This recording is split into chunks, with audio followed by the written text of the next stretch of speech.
मैं कानून का विद्यार्थी हूँ। तो मेरा जो रिसर्च ये है कि जितना काम मुगलों ने तलवार के दम पे किया था, जो जो काम मुगलों ने तलवार के दम पे किया था, कन्वर्जन कराया था, लूटा था, बांटा था, धर्मांतरण कराया था, जितना काम उन्होंने तलवार के दम पे किया था, वो सारा काम अंग्रेजों ने कानून बना के किया था। लेकिन उससे भी बड़ी दुख की बात है, आजादी के बाद की हमारी सरकार ने भी, नाम नहीं लेना चाहूंगा, अंग्रेजों के सिस्टम को आगे बढ़ाया और एक नहीं 50 कानून उन्होंने बनाए हैं। उसमें से कई कानूनों को मैं चैलेंज कर चुका हूं।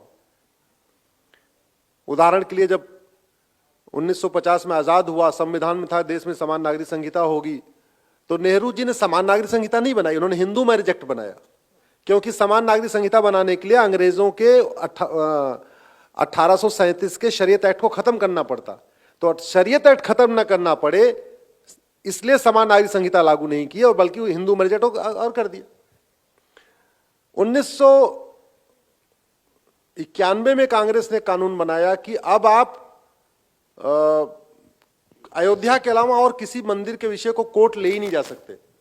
नाम रखा सर पूजा स्थल कानून, बड़ा प्यारा नाम।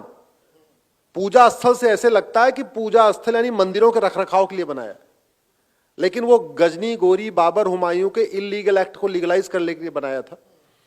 अगले साल 1992 में एक और महापाप किया संसद में, एक ही तीर से दो निशान किया।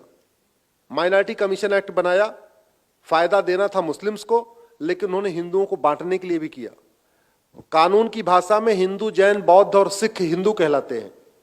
सारे कानून हिंदू, जैन, बौद्ध, सिख के लिए एक होते हैं, लेकिन 1992 में पहली बार कानून बना के जैन को माइनॉरिटी बना दिया, बौद्ध को माइनॉरिटी बना दिया, सिख को माइनॉरिटी बना दिया, हिंदू को अलग कर दिया। तीसरा कानून बनाया उन्होंने वक्फ एक्ट, इतना घटिया कानून कि अभी इस मतलब कच्छ में इस हॉल को अगर वक्फ एक्ट कह दे कि ये हॉल वक्फ की प्रॉपर्टी है, तो चावड़ा साहब, आप सूरत की कोर्ट में उसको चैलेंज नहीं कर सकते, आपको अहमदाबाद जाना पड़ेगा, वक्फ बोर्ड के सामने जाके पेश होना पड़ेगा। ऐसा घटिया कानून। उस कानून को बनाया गया कन्वर्जन कराने के लिए। उसका जो सबसे बड़ा इफेक्ट क्या है कानितकर सर, अब जैसे मध्य प्रदेश के भोपाल से झबुआ 500 किलोमीटर दूर है। झबुआ के आदिवासी जिसने कभी थाना नहीं देखा, तहसील नहीं देखी, झबुआ की कोर्ट नहीं देखी, तो भोपाल तो देखना उसके लिए तो मतलब वो तो अलग ही बात हो गई, उसके लिए आसमान हो गया भोपाल तो। अब वो झबुआ में वक्फ बोर्ड नोटिस भेजता है, कहता है ये जो जमीन है ना, ये जंगल, ये वक्फी प्रॉपर्टी है, खाली करो। वो बेचारा आदिवासी क्या करे, ना उसको वकील पता, ना कुछ, ना कोर्ट, ना कचहरी, उसको कुछ पता नहीं। बोले साहब क्या बात है, हम तो रह रहे हैं। बोले नहीं नहीं नहीं, ये नोटिस है, ये वक्फ बोर्ड की प्रॉपर्टी है, खाली करो। या तो खाली करो या तो कन्वर्ट हो जाओ। तो बड़े लोगों के यहां नोटिस भेज के वो वसूली कर रहा है वक्फ बोर्ड, पैसे लेता है, नोटिस भेजता है, 10 लाख रुपए, 20 लाख रुपए लिया, ठीक है, नोटिस वापस। लेकिन ट्राइबल एरिया में दलितों का वो धर्मांतरण करा रहा है। सबसे बड़ी समस्या ये हो गई है कि अगर किसी की पर्सनल प्रॉपर्टी पे अगर वक्फ बोर्ड नोटिस भेजेगा तो फिर भी आदमी लड़ेगा उससे, लेकिन बगल में जो गौचर की जमीन है, जो चारागाह है, जो पार्क है, जो ऊसर है, जो बंजर भूमि है, जो ग्राम समाज की जमीन है, उस पे जब वक्फ बोर्ड नोटिस भेजता तो कोई लड़ता नहीं, क्योंकि वो किसी का व्यक्तिगत तो होता नहीं, लड़ेगा कौन। और ऐसी जगह जहां 500-600 किलोमीटर आपको लड़ने जाना है, अगर मेरठ मुजफ्फरनगर से लखनऊ की दूरी 700 किलोमीटर है, मेरठ मुजफ्फरनगर से कौन जाएगा गौचर भूमि के लिए और ऊसर भूमि के लिए लखनऊ लड़ने। अपने पर नोटिस पे आया तो फिर भी लड़ेगा। तो मैंने 1991 के प्लेसेस ऑफ वर्शिप एक्ट को सुप्रीम कोर्ट में चैलेंज किया है, 1992 के माइनॉरिटी कमीशन एक्ट को भी चैलेंज किया है, 1995 के वक्फ एक्ट को भी चैलेंज किया है। 2010 में उन्होंने अपने पालतू एनजीओ, पालतू पत्रकारों, पालतू बुद्धिजीवियों को फंडिंग दिलाने के लिए कानून बनाया था, FCRA कहते हैं, उसको भी चैलेंज किया हुआ है। और 2012 में उन्होंने एक और महापाप किया था, राइट टू एजुकेशन से मदरसों को बाहर निकाल दिया था। कौन कहे इस देश में समान शिक्षा लागू करने के लिए उन्होंने जो मदरसे थे भी राइट टू एजुकेशन, उसको बाहर निकाल दिया था। मैंने उसको भी चैलेंज किया है। समान शिक्षा पे अगर आप लोग गूगल करेंगे तो कल ही अभी बहस हुई है। कल कोर्ट के सामने मैंने कहा था कि दशरथ जी, हमारे यहाँ तो हजारों साल पहले समान शिक्षा थी, तो मैटर चल रहे हैं, करीब 25 कानून हैं जिनको मैंने चैलेंज किया हुआ है। हां, जहां तक सवाल था आप लोग क्या कर सकते हैं, आप लोग ये कर सकते हैं, बांग्लादेशियों को निकालने की मेरी एक पीआईएल है, बांग्लादेशियों को बसाने की 22 पिटीशन आ चुकी है। हमारे देश के रिटायर्ड जज,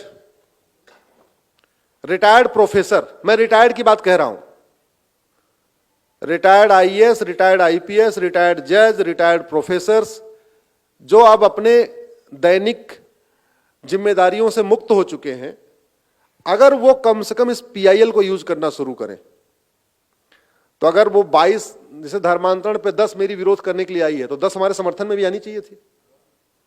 अगर वो घुसपैठियों के समर्थन में 22 आई है, तो हमारी एक ही है, तो 22 आनी चाहिए। वो इसलिए आनी चाहिए कि एक पिटीशन पे एक ही आदमी बहस करता है। तो अगर 22 पीआईएल होगी या 10 पिटीशन होगी या 5 पिटीशन होगी, तो 5 वकील खड़े होकर बहस करेंगे, लड़ाई थोड़ी बराबरी की रहेगी। कई बार वहां पे एक तरफ हम अल्पसंख्यक हो जाते हैं, सामने वाले बहुसंख्यक हो जाते हैं। तो दूसरा ये कर सकते हैं। तीसरा, युवा शक्ति को मैंने कहा, इस युवा 5000 आपको फेसबुक फ्रेंड बनाने की छूट मिली है। आप एक दिमाग में रखिए कि हमको सोशल मीडिया पे आधे घंटे, 45 मिनट, 40 मिनट राष्ट्र निर्माण में, राष्ट्रहित में, विवेकानंद जी के सपनों को भारत पहुंचाने के लिए, नेताजी के सपनों का भारत बनाने के लिए, जिसको भी आप आइडियल मानते हो, उसके सपनों का भारत बनाने के लिए हम सोशल मीडिया का उपयोग करेंगे। आप विवेकानंद जी की एक किताब ले लीजिए, उसको पढ़िए, उसमें से 5-5, 6-6 लाइन, 8-8 लाइन, 10-10 लाइन अपने फेसबुक पे लिखिए।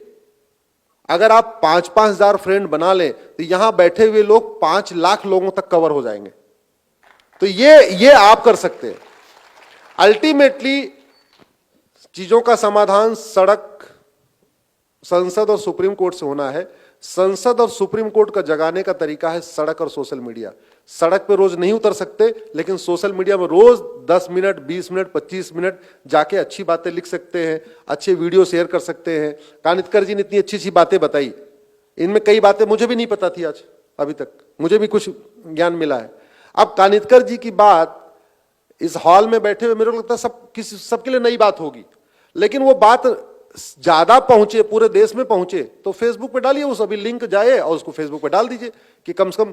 तो फेसबुक पे फ्रेंडशिप करने में कोई कंजूसी मत करिए, कोई वो मत करिए कि अपने जाति वाले को बनाना है, अपने भाषा वाले को बनाना है, अपने क्षेत्र वाले को, केवल गुजरात वाले को बनाना है। कश्मीर से कन्याकुमारी तक सोशल मीडिया का उपयोग करिए, फेसबुक का उपयोग करिए। इस देश में 40-45 करोड़ लोग फेसबुक यूज करते हैं। अनफॉर्चुनेटली उनको गंदी चीजें वहां पहुंच रही हैं, अच्छी चीजें नहीं पहुंच रही हैं। अच्छी चीजों पहुंचाने की जिम्मेदारी हमारी, आपकी है।